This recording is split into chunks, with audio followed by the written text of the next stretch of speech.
All right, perfect. Okay, so welcome everyone to the Navigating the Professional School application process.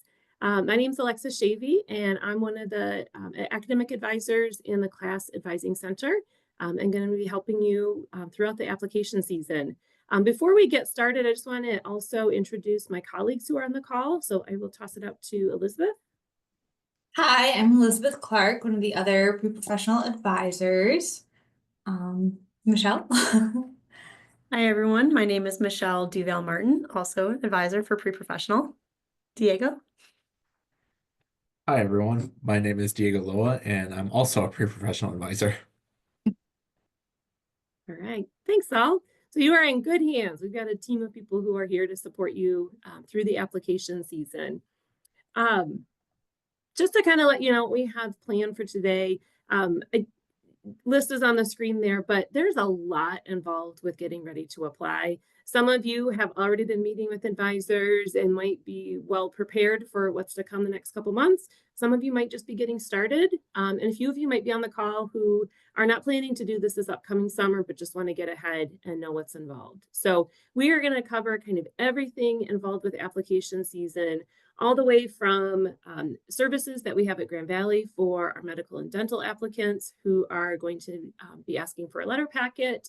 We will talk about the actual application systems. We will talk about essays, personal statements, experiences, kind of that written part of your application, all the way to secondaries and situational judgment tests, things that kind of happen a little bit further in the process. And then we'll definitely make sure we leave some time for questions and answers. One thing I wanted to make sure I show everybody is our Getting Ready to Apply website. Really, that is the designated spot on our pre-professional website for all the resources that you may need during that application season. On our Ready to Apply website, we have very specific resources for our different pre-professional areas. So from our med students, pharmacy, vet students, dental, optometry, chiropractic, kind of all the programs that we work with. So I just want to pull up what this looks like here and kind of pinpoint a few things. So if you're on our, oh, is it still sharing? Yes, we can see the website. Okay, thank you. When you're on our pre-professional website and you scroll down here, if you go to Ready to Apply, this is where we will be referencing this quite a bit in the presentation. If you're one of our medical and dental students, you'll be doing our letter packet applications and quick, easy access into that letter packet application. We'll also be referencing our self-assessment, and there's the link there to our self-assessment, as well as resources that we have for personal statement reviews, how to submit a personal statement to have it reviewed, resources for starting to write your personal statement. So all of that is kind of right at the top there. And then we have the individual application processes. So if you're a pharmacy student and you need to know specifically how you're going to be applying to pharmacy school, that guide is going to be very helpful to you. Same thing for all of our other professions. And we also have some experience trackers on there. So lots of good stuff. Frequently asked questions are on there too. Want to make sure that you're familiar with what's on that page. And then your professional area's official organization is going to be extremely helpful as well. So if you're a med student, the Association of American Medical Colleges, which is the AAMC, all of the resources that you need for the applications are going to be kind of run on their website. For dental students, or for our DO applicants, that's going to be through ACOM, dental students through ADIA, and so on. A lot of alphabet soup, but if you should be familiar with what those organizations are. Make sure you're using the resources that they have available. All right, I will turn it over to Elizabeth. All right, so Alexis talked a little bit about the letter packet and showed you where you can find that on the website, but I'm just going to kind of explain it more in depth.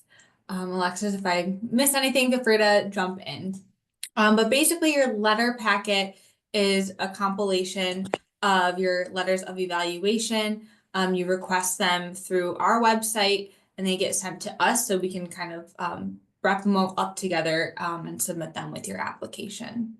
So it's going to include all of your letters of recommendation along with a cover sheet, which includes your name, your application ID numbers, any general information about GVSU and your like status here. Like if you're an honor student, what SWS means in case that's sometimes that's like a murky requirement. We place the letters in the packet by order of strength, but they will all be submitted together. Your letter packet application must be completed by July 1st. It opens up May 1st, so we do recommend getting it in May or early June, just so we make sure we have time to gather all of those letters of recommendation. All right, I'm ready for the next slide. Okay, so the letter packet application can be found on the website that Alexis was showing you earlier. Again, the application needs to be completed by July 31st. You will complete a self-assessment and you'll need to meet with a pre-professional advisor to kind of just talk through that. And then that's when you can begin that letter packet application. You will want to waive your rights to view your letters of evaluation and your letter packet. And then you're going to upload a PDF version of that self-assessment you completed, which you'll be sent after you meet with us. Then you're going to submit your AMCAS letter request form if you're applying through AMCAS, and upload a photo and headshot, which is optional. And then you'll have a questionnaire that you'll need to complete as well. And you can request a maximum of 3 or a maximum of 5 letters, but a minimum of 3. All right. Okay. So for your letter packet to be submitted to your AMCAS application, you'll need to go to the letters of evaluation section in AMCAS and add that evaluation. Then you'll enter letter packet for the letter title and select GVSU. For the primary contact and author, you're actually going to use my name, none of your letter writers. Then you'll hit save and it will generate a request form. And then you'll save that to the AMCAS letter request form and upload it to our letter packet application. So my information is on the slide. It's also on the website. But then that's gonna tap me to make sure that I can upload your letter packet. All right. Okay. So for your letter packet submissions to ACOMAS, opens up May 5th, or ADSAS is May 13th. So you're going to go to the supporting information section on those sites and click add evaluations. You'll create the evaluation request and choose yes. And then just kind of note that you are doing the letter packet. Again, use me as your contact. For your due date, you'll want to select a due date that you are comfortable with, which is a suggested date for us to submit the letter packet. And then you can add a personal message to the evaluator and indicate that you are requesting that letter packet. Again, you want to waive your rights and then save that evaluation request, which will prompt me to complete it. Alrighty. So this is what the letter packet kind of, when you go into request, the application looks like. So you'll see that there's a waiver for you to fill out. So that is your first step. And then you are going to, again, make sure that you waive your rights. We recommend waiving your rights because professional schools will see if you don't waive your rights, and they do obviously prefer that you waive your rights. So make sure you do that. Yeah, that's all. Right. And then continuing on that letter packet application, once you've waived your rights, you'll see that self-assessment. It's linked there for you to complete. And then once you meet with your advisor again, you're going to upload that right into the application. And then there are the instructions to uploading your letter requests. Okay. There. Okay, so how do you request a letter of evaluation? Now is a great time to get started if you haven't already.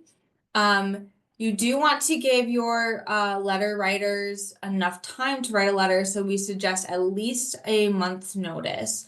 So the end of May is an ideal time so that we're just waiting, you know, on your application. If you're watching this and planning to apply the next cycle, then note that January to March is also acceptable, but the application doesn't open until later. It's also recommended to include some information to your, or send some information to your letter writer, like maybe your resume, your personal statement if you're comfortable, and also the guidelines for the AAMC's letters. That way they kind of have good context for what should be included in that letter. Okay.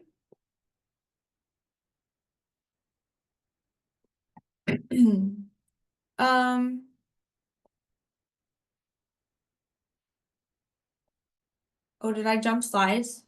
Wait. Okay, sorry, I got myself mixed up. Do you want me to go back one? I think so. Sorry. That's okay. Okay. Yes, here we go. Okay, so selecting your letters of evaluation, these should be people who know you well, and you'll want to make sure you're fulfilling the requirements at professional schools. So it's recommended that you have like 3 faculty letters, a couple science professors, maybe 1 non-science, all that have had you in class, and also a professional or clinical supervisor. So someone you've worked on in like a clinical setting and can kind of write on your skills there. And you can also ask someone to write a character reference. But definitely, again, double check with the schools that you're interested in applying to and making sure that you're filling their requirements. If maybe they require 2 professionals or something along those lines.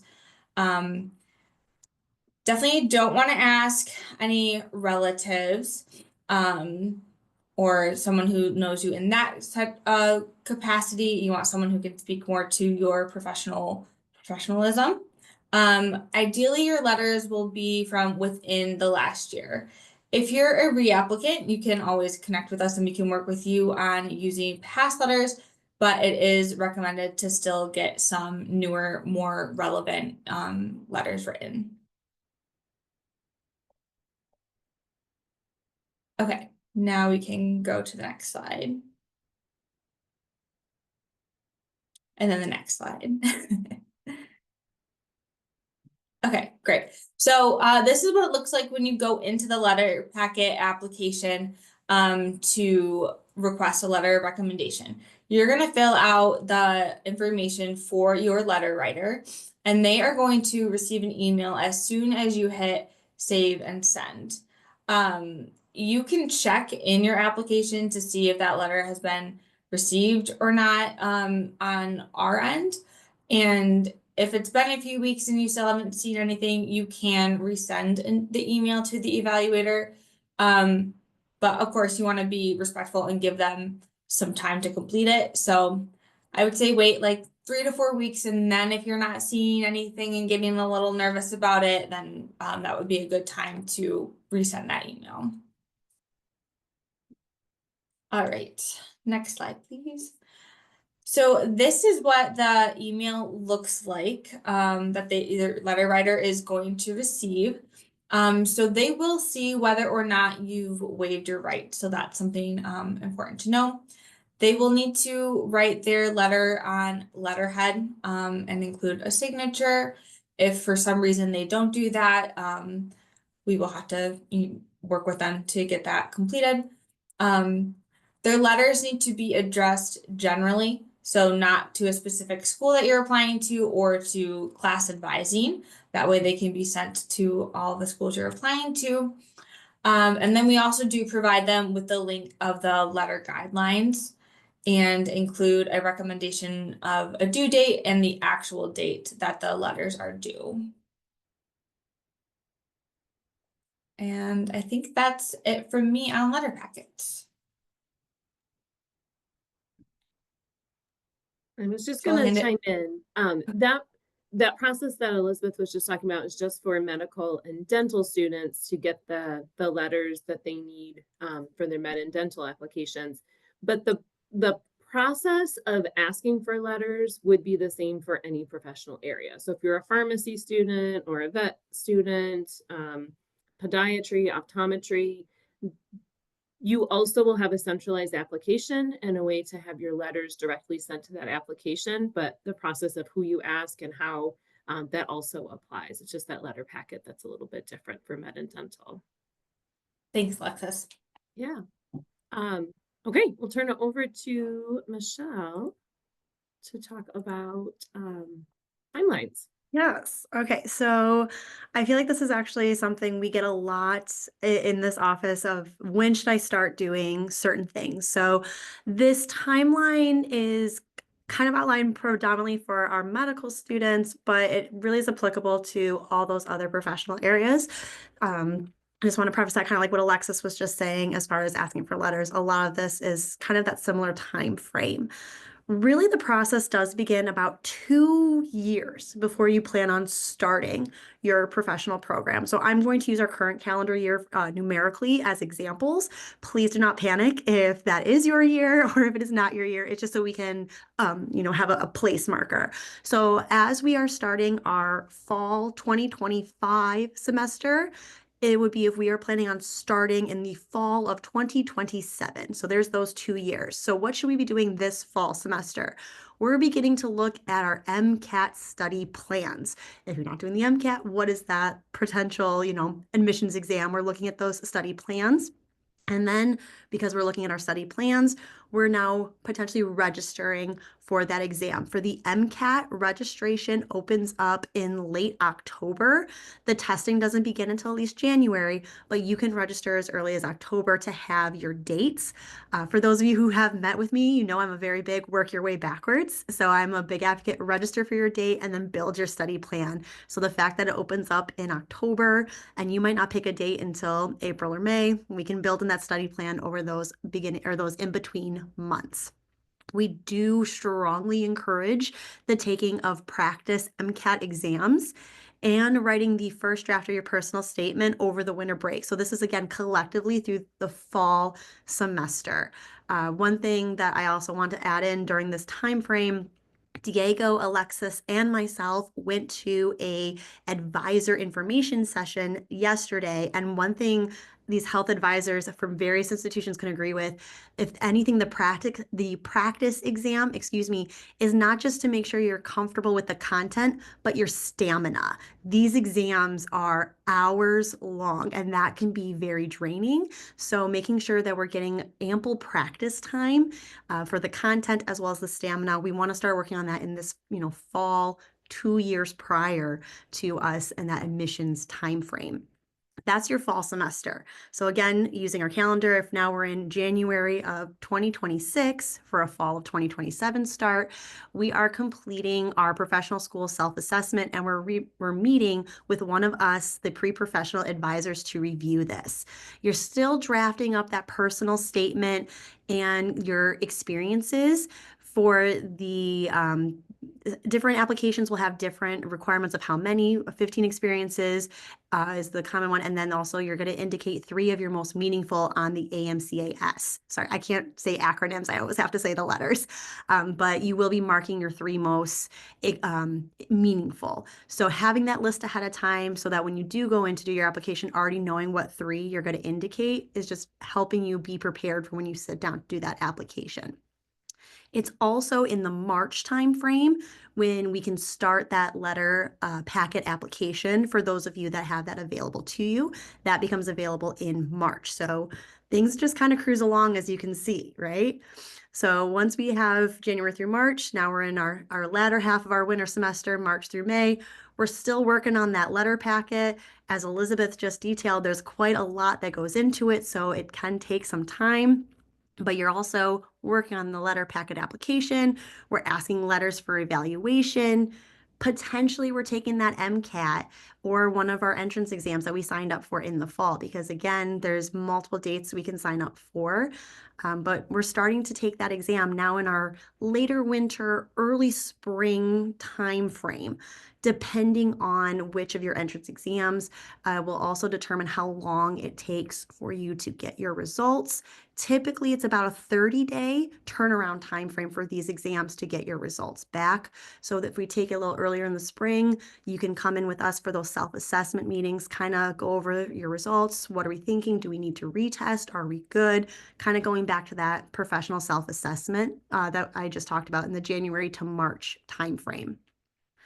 Doing what we're doing right now, attending our advising application workshops, or if you're unable to make it to these workshops, this is going to be posted on that web page that Alexis already shared with you. We post as much as we can. So going right back to that same link to see this re-recording. If you can't, this is a lot of information, right, coming at you guys. So if after today you're like, I can't remember everything Elizabeth said about that letter packet, this is why we're recording it. It's going to be on that website. Review it as many times as you need necessary. And your friends too, who couldn't make it today. Hey, here's the recording right on that website. We're doing that in this time frame. You also can start having those personal statements and experiences reviewed by our pre-professional staff. We say starting in May. We do not have specific appointments out for this until the May time frame. That is something our office will be working on, so you may be hearing about that coming up. You, of course, can make appointments prior to that, but please note that we generally want a little bit more than 30 minutes or 24 hours notice with that, so that's why we make specific appointments starting in May for that particular topic, okay? Now we're into May. We're beginning to work on those applications. I have another slide coming up that gives more specific dates, but May is when all of these applications start to open up. So we're going to start working on them. You're also going to be with those applications requesting your official transcripts, any of the forms needed for your transcripts to be submitted, whatever is going to be required. If you had transfer credits, remember you need all of them. So if you started off at a community college and then transferred to Grand Valley, while those credits are going to be on your Grand Valley transcript, you still need the transcript from your community college. It's every official institution's transcript needs to be required. You also will submit a copy of your letter packet application, submit on your application, the letter packet application for us. This is all again in that May-June timeframe when we're starting to work on our applications. Also, a little note, I've come to find out a lot of you are unaware, we work year round. So in that May-June timeframe, we are still in office. If you have questions, please, by all means, feel free to email and ask us. We can help you out with this. Once we get to June and later, we're still working on those letter packets, right? We have until the July 31st deadline. So we're kind of cleaning those up, making sure the letters are coming in, having to do any substitutions for letter writers if now something has happened. If we've submitted our applications, secondary applications, we're kind of following up with things that we've already started to submit and closing out the official applications. Once we get to August, again, now we're in that fall of the year before we're wanting to start. So this is August of 2026. We're potentially attending our interviews after our submitted application has come through. We're following up with anything that those schools are asking of us. And for our MD students, October 15th is really the first day that you can start receiving admission from those schools. So October 2026 to find out for a fall of 2027 start. So see how quickly those 2 years have now gone through. This is why we say it's about a 2-year time frame. For those of you who are planning on a gap year, really we just kind of move this depending on how we're using that gap year by 1 year forward. So you would begin MCAT prep, all that stuff in the fall of our 3rd year.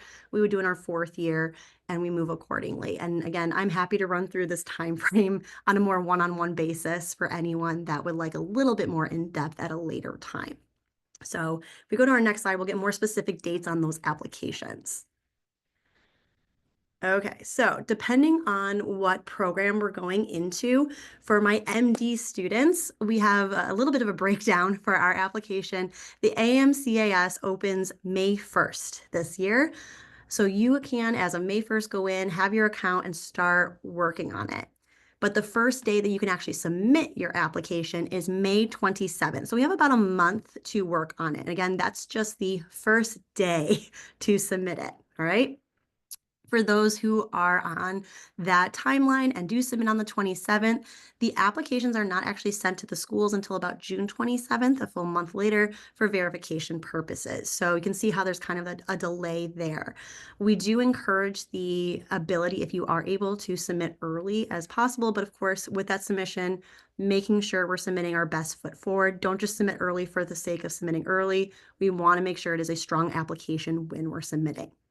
For those of you who are DO applicants, that application is a little different than our MD. That one opens up May 4th, and we can submit anytime after that, not like our MD where there's a little bit of a delay there. For our dental students, your application will open up May 13th. And very similar to the MD applications, we have a little bit of a delay before we can submit, but you can start at May 13th, but cannot submit until June 3rd. So a little bit of discrepancy when we get to our different applications. For my optometry students, your application opens even later, about late June, early July. The date has not yet been released at this time of our meeting. So I do encourage you to be checking the CAS application system for when they do release that date. We, of course, will monitor it as well. So hopefully once we find out if you have a meeting, we can tell you. But of course, you're welcome to check out on their CAS website too. For my pharmacy students, your application will open up July 10th. For our podiatry students, it's the first Wednesday in August. And for our veterinarian students, that one actually opened up January 22nd of 2025. The first date to select programs in the app is not until May 8th, however. So they have a little bit more of that window with the working on things. There is a deadline date for my vet students of September 15th. So please note, this is one of my only ones that I have that deadline, September 15th for vet students on your application. If you have any questions about, again, this timeline, these application breakdowns, by all means, feel free to reach out to any one of us, as we are happy to go further on a one-on-one basis, because it can be overwhelming. I'm not going to deny that. It can be very scary. So we are here to kind of ease the stress as best we can. All right, and I think that's all for the timeline. So again, if you have questions more about this, you want to ask at the end, I'll be happy to answer that too. Okay. Thanks, Michelle. And that calendar that Michelle was going through, that's an example of what's on those application process guides that are on the Ready to Apply website. So if you want to see what that timeline is for your specific area, definitely take a look at that. We've mentioned applying early is important. And most of the professional programs that we work on rolling admissions. There are some exceptions. I think vet school is a big one. That students might submit things a little bit closer to that deadline. But for our medical, dental, optometry applications, it's really important to apply early because the schools operate on a rolling admission. And this is an example from the University of Michigan, just to kind of show what their averages have been, how many applications they get at one time of the season, how many of those applicants end up getting interviews, and how many of those get admissions offers. So you can see here, a lot of applications that come in. So Michelle mentioned June 27th is that first date that MD schools can get applications that have been submitted. 6,000 applications have usually come in that window. And you can see how that kind of trickles off throughout the cycle. University of Michigan has, I believe, an October deadline. So if you're just looking at that deadline, you are way behind the game. So it's really, I would say it's a little deceiving to look at some of those program deadlines and think I have up until that point, when it's really when those applications open that are going to be more helpful. So of that pool of students, 6,000 some applicants who came in, 401 of those students had their interview scheduled. You can see how that kind of trickles down. So it's important to apply early and apply when you're ready, because the schools are starting the application season with only so many interviews. They know, regardless of how many applications we come in, we have this many interview slots that we can give. And they're not waiting to see what the pool looks like, in the fall. They're really taking, here are these candidates that have applied early. We're interested in learning more about them and scheduling interviews with them. So it's really important to kind of be ready and apply early.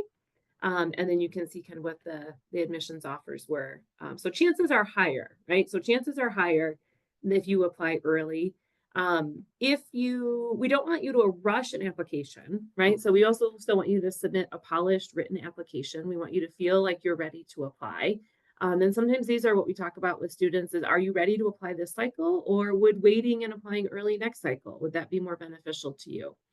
Or do you have a great application, but maybe we just want to wait and see what your MCAT score is or your DAT score is before applying?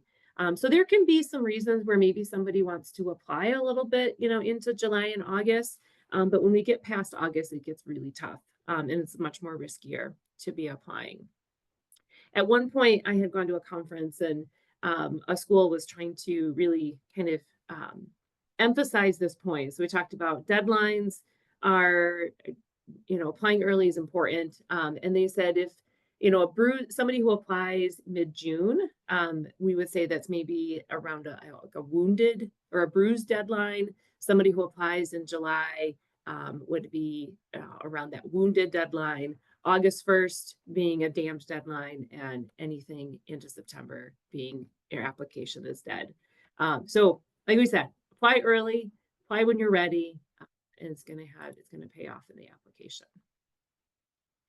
We wanted to show you what a screenshot is of these application systems. So all of our programs, other than chiropractic schools use their own individual school applications, but everything else uses a centralized application. Most of them use a program that's going to look like this on the right. With company as Liaison, it has the same interface, very user-friendly. Types of questions that you have to fill out are going to look similar whether you're a dental student or you're a DO student. The way that the application systems are set up here through Liaison, you have a quadrant that is all of your demographic information. So your childhood history, high school, where you attended high school, where you grew up, all that identity information in there. Academic history is kind of taking what your transcripts are, wherever you have college credit earned, detailing that out, categorizing your credits, reporting out what grades you had earned. You're essentially typing out your transcript. Even though your transcripts will be sent to these application systems, they need to see what your input is, what your grades were that you inputted, and then also confirm that with your transcripts that are sent in. That's called the verification process. And so they'll take the information that you submit in here, compare it with the transcripts, verify it. That allows them to create kind of a uniform GPA that schools can use when comparing applicants. Academic history will also include any reporting of standardized tests. So your MCAT, DAT, GRE, optometry students report the OAT. You'll include when you have a planned date. If you already have a score, you'll put that in there as well. Supporting information is really the part that takes the most time. That's where you're going to have your essays and your experiences. And Diego will talk about that in just a couple of slides. And then program materials are going to be individual school specific questions. So that's what most of the applications look like. The MD applications, which is called AMCAS, looks a little bit different. So this is what the dashboard looks like when you first log into the AMCAS application. But essentially, it's the same information, right? So if you're applying to MD and DO schools, you really can have kind of the same thing set up for both and do a little bit of copying and pasting. But we just want you to see kind of how those two look different. Within the applications, you can track if your transcripts have been received. You can track the status of your application. But most of the time, once you have applied, most features of the application are locked. So you want to make sure that when you're submitting your application, you feel good about it. There are some exceptions with the CAS system, the CAS systems. Occasionally there's some academic updates you can do. There can be some experiences that you can add in, but they still also have some parts of the application that are locked. I mentioned in the beginning that the organizations who kind of support the different professional programs is going to be a great resource. Just to give you some examples, the AAMC has already done a webinar for applicants that was recorded on April 9th. So if you want to see a deep dive from the AAMC on what to expect from their application system, that's a great resource. The dental programs, they kind of combine their application resources along with their virtual fair, and that'll be coming up on May 21st. And the vet applications, they opened in January, so they did their webinars back in January. And then our other professional areas will have a little bit later in the summer. Those organizations will also do webinars specific to how to apply using their systems.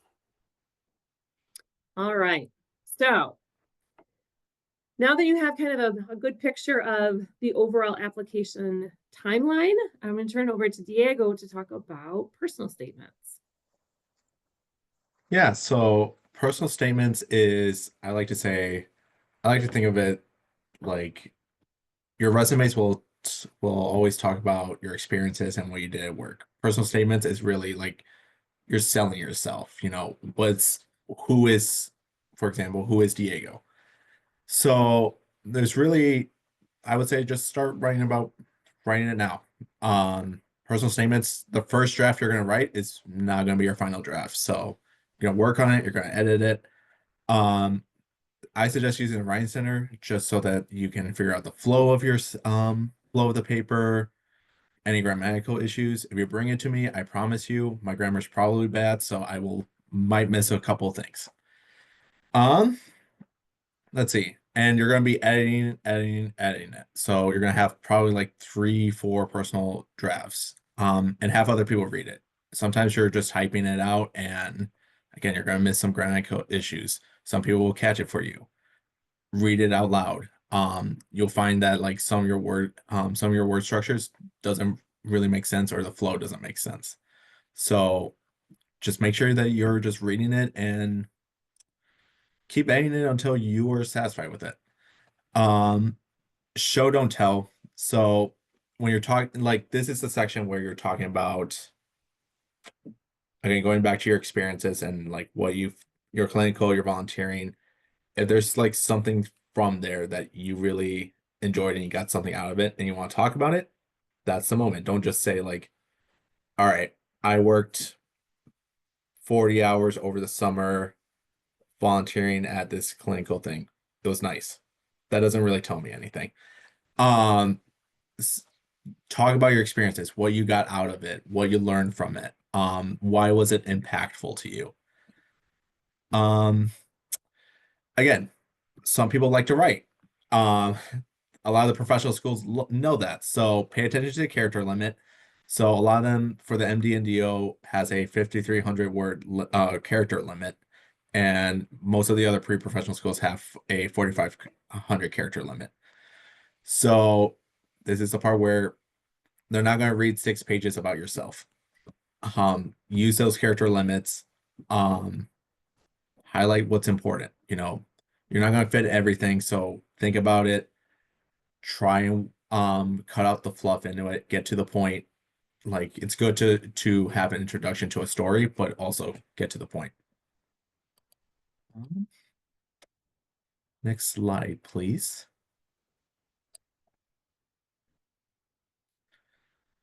So yeah, going back to the interesting story, you don't have to write it like a traditional paper that you would do in class. Have maybe keep the same format. Have an introduction. Have an intro to the story. Have 3 body paragraphs talking about your experiences, what you got out of it, what you learned from it. Again, sell yourself. Like, not everyone likes to talk about themselves. This is the personal statement. You're talking about yourself. And have a conclusion. I always like to say it's a sandwich, and going back to it during your drafts, you're having other people read it. You're trying to make the perfect sandwich. Cut the fluff, make it good. And again, at the end of it, it should tell you, someone should read it and be able to say like, all right, now I know the why in why you're pursuing this profession. So again, the resume experiences, they'll talk about it. They'll see everything you've done, the hours, what you did in those positions. Answer the question. Why would you be a good fit at this institution or this institution, medical school, pre-professional school, wherever you're going for? You don't need a theme. Sometimes if you try to go for a theme, you might start getting yourself wrapped up in it and might start missing some of the points, and limit your writing. So again, be creative, but also reread it. Don't be stuck in your own head when you're writing it. And don't just rewrite everything you did in your experiences. Again, like pick a couple that you got something out of it. Don't just, I shouldn't be rereading your resume or your experiences as well. And again, sometimes life happens, there's some hardship. Sometimes throughout those hardships, you do learn a lot, you get something out of it. It's good to talk about it, but try not to make it all negative. And some situations are negative, which is okay, but try and have a positive spin to it. At the end of the day, at the end of that situation, this is what you got out of it. You learned, life moves on. And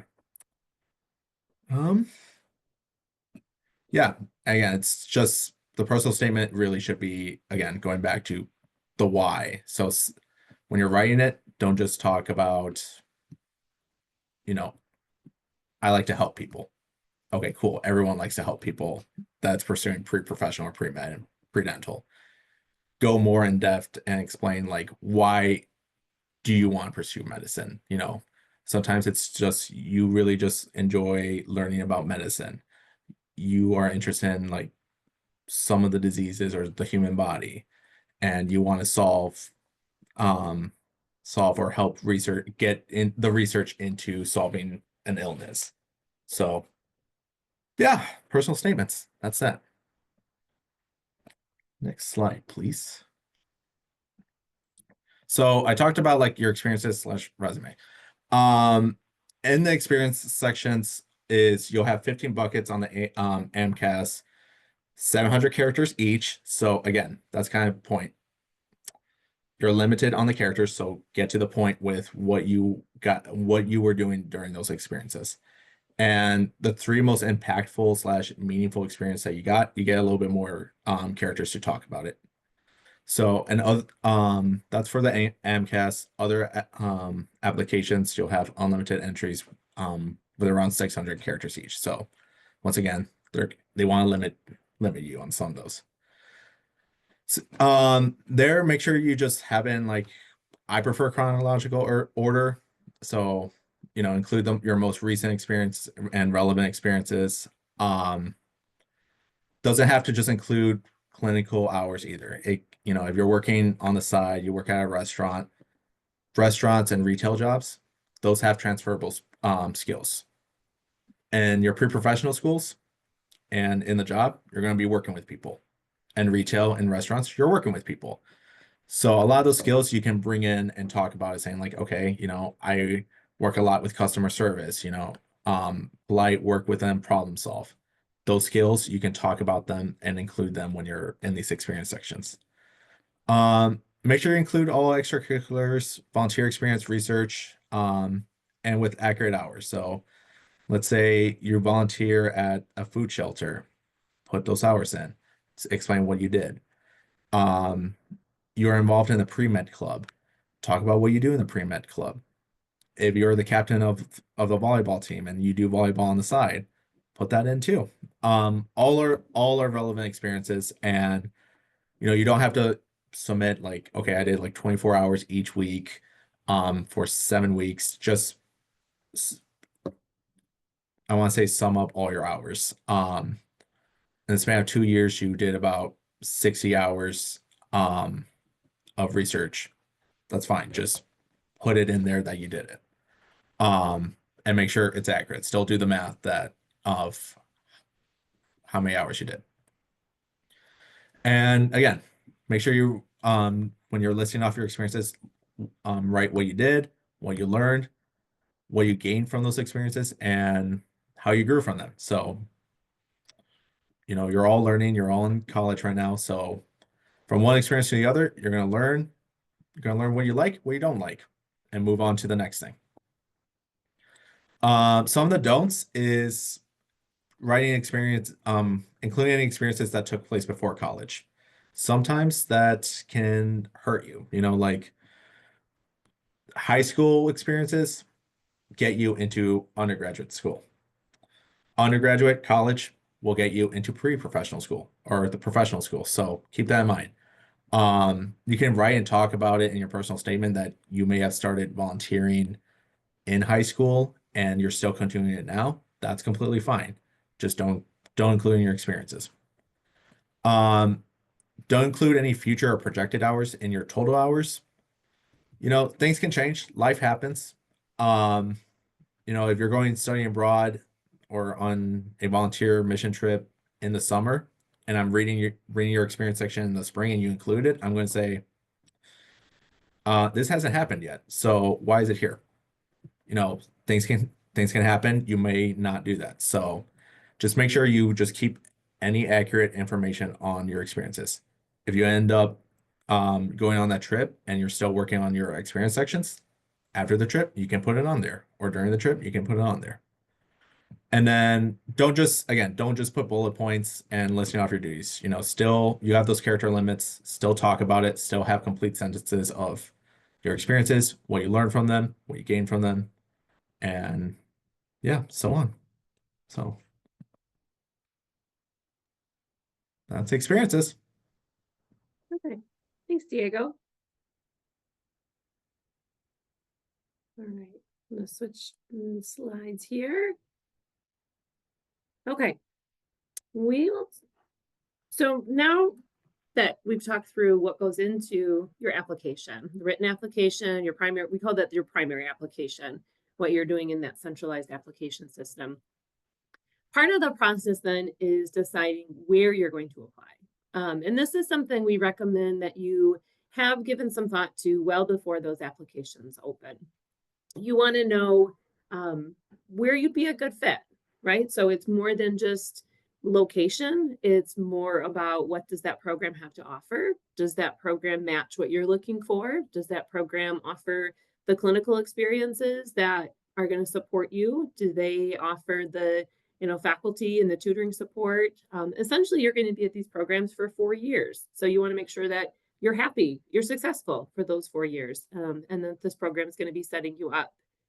So deciding where you're going to apply, we highly recommend, there are, call them usually directories, but directories, admission requirement websites that can really help kind of organize the information and provide the information in a way that you can compare programs easily without having to hunt down a lot of the details on individual school websites. The medical school admission requirement, the MSAR, is that centralized place for all the MD schools. The Choose DO Explorer is the free kind of school search process for our osteopathic schools. Dental schools has the Dental School Explorer. Pharmacy school has the PharmCast. Most of them are free. The dental and the MD schools, you do have to pay a little bit of a fee, but the year that you're getting ready to apply, it is well worth it. We're talking like $25, maybe $35 for at least a year subscription. I mentioned, factors to consider. Kind of the guiding question should be, if this is the only place that I were to get an offer, would I accept it? So as you're starting to research schools and think about where you want to be sending an application fee, right? So you do have to pay for every application that you send in. You also need to think about, do I have good chances of getting accepted there? And then if this is the only place that I interview and get an offer, would I go there? If that's a yes, then definitely keep that school on your possible school list.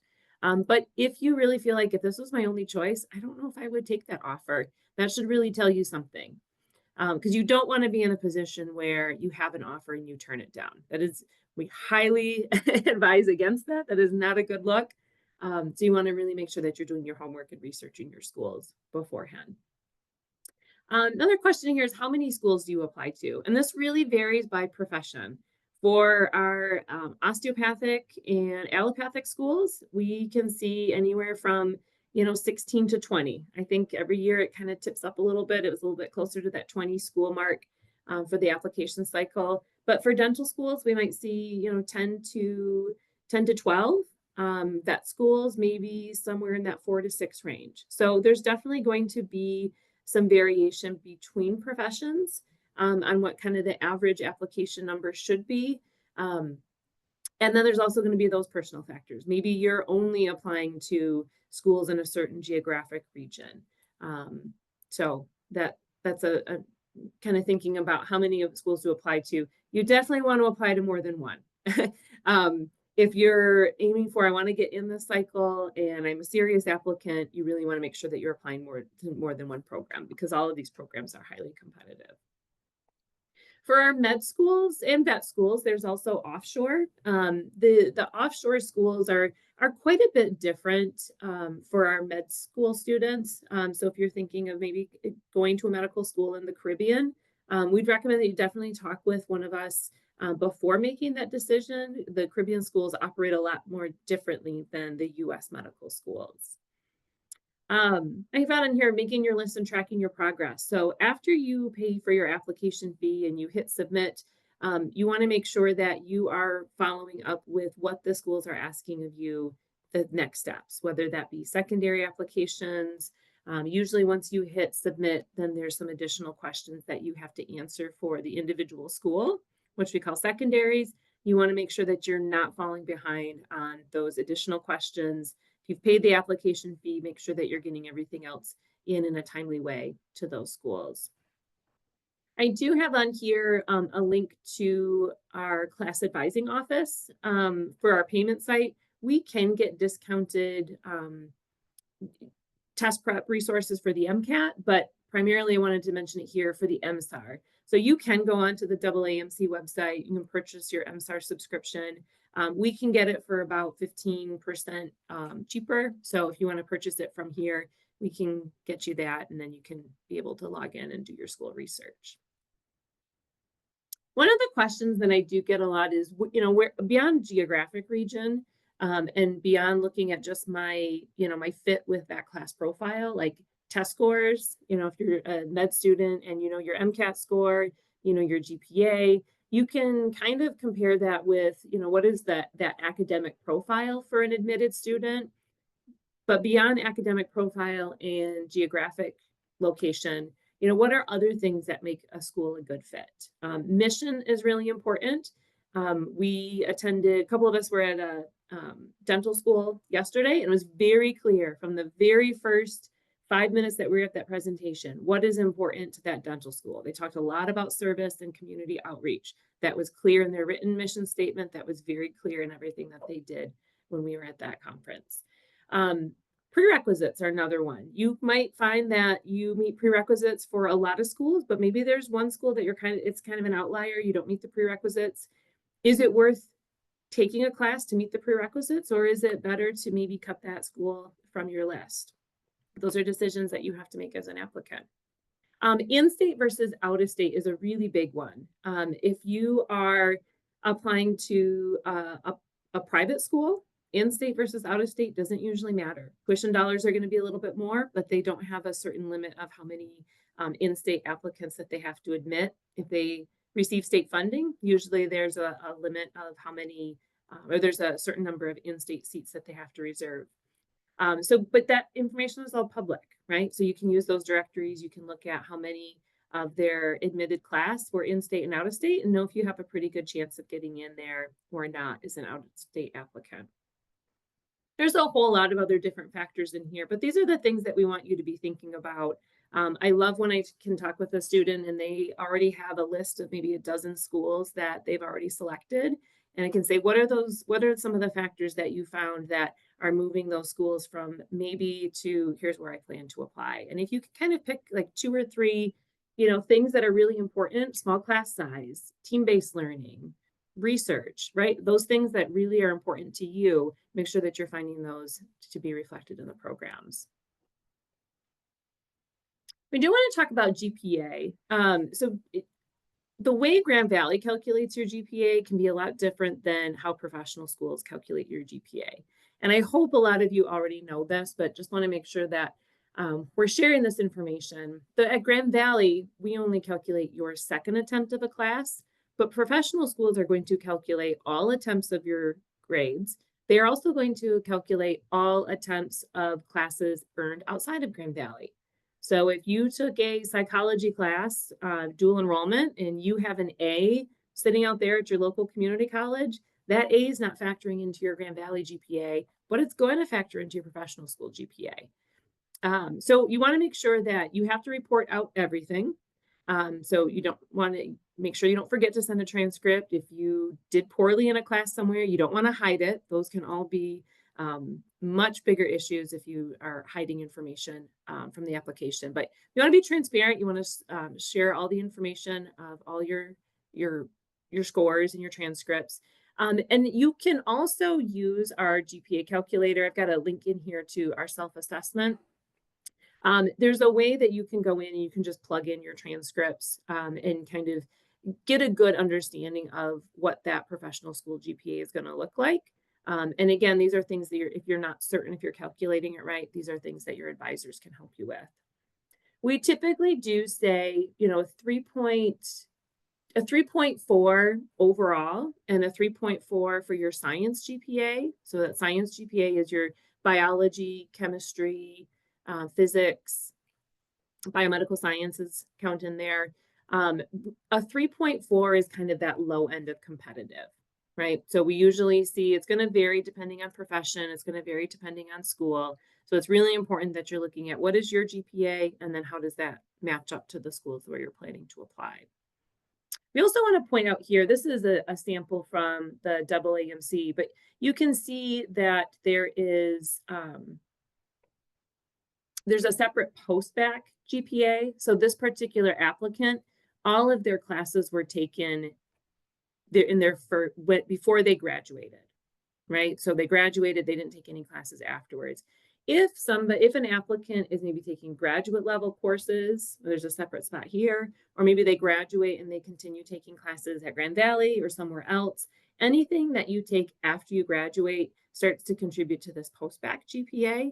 And that post-bac GPA can start to kind of separate from how are you doing in more current classes versus how did you do in classes maybe 4 years ago, your first year in college.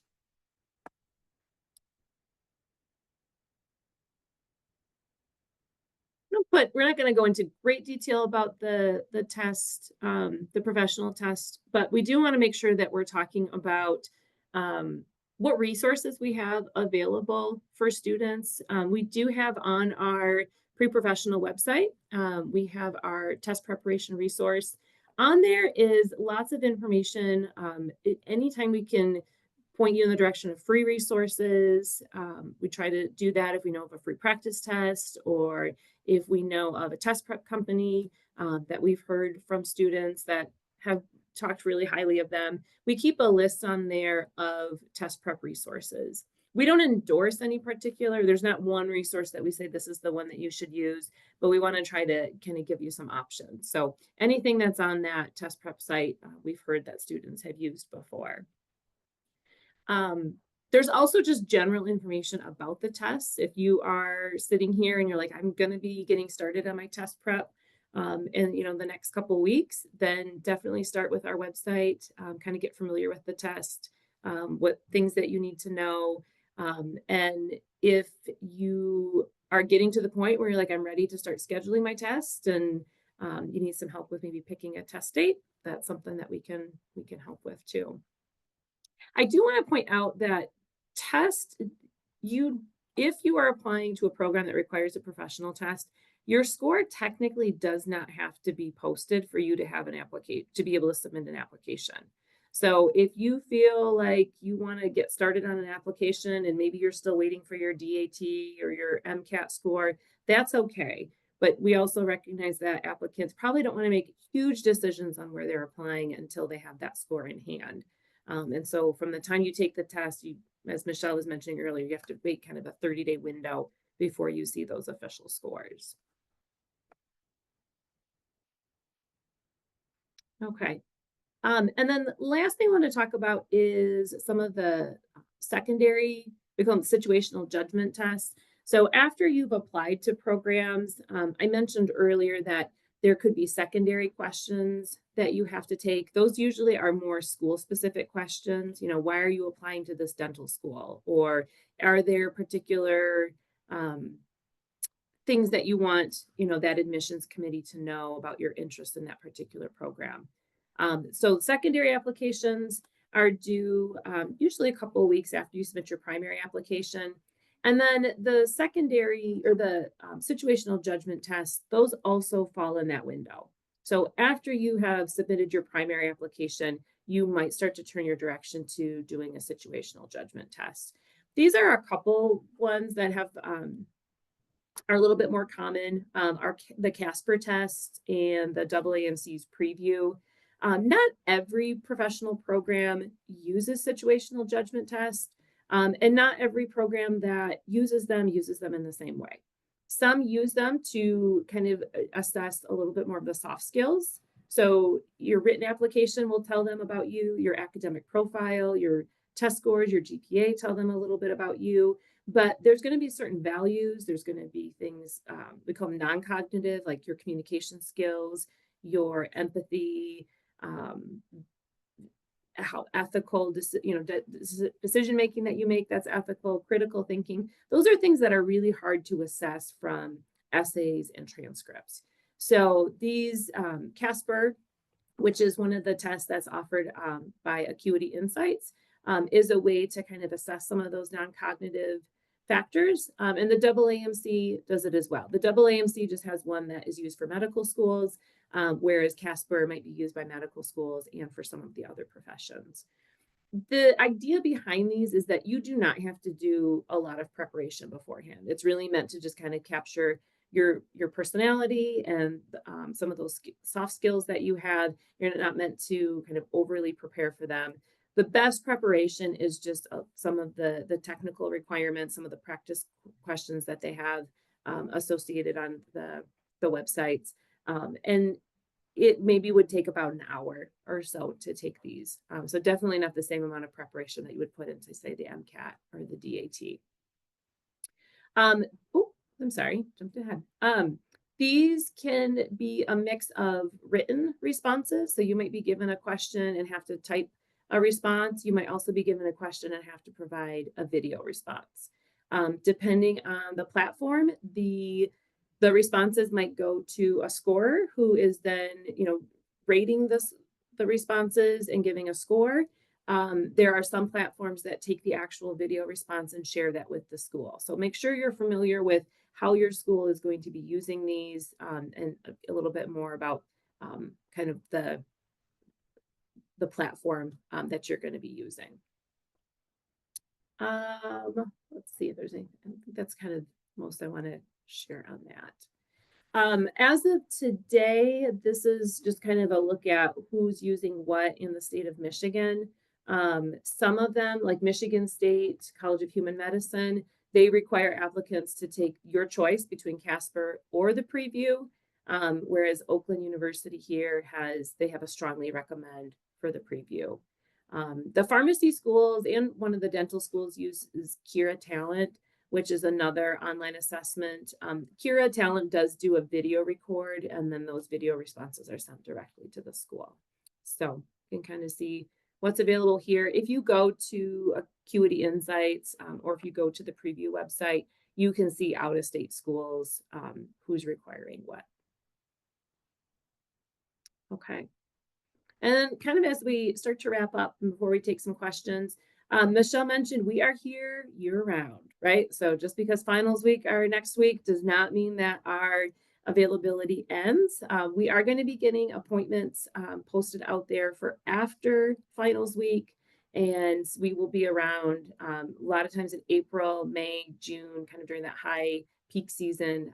We will be working with applicants.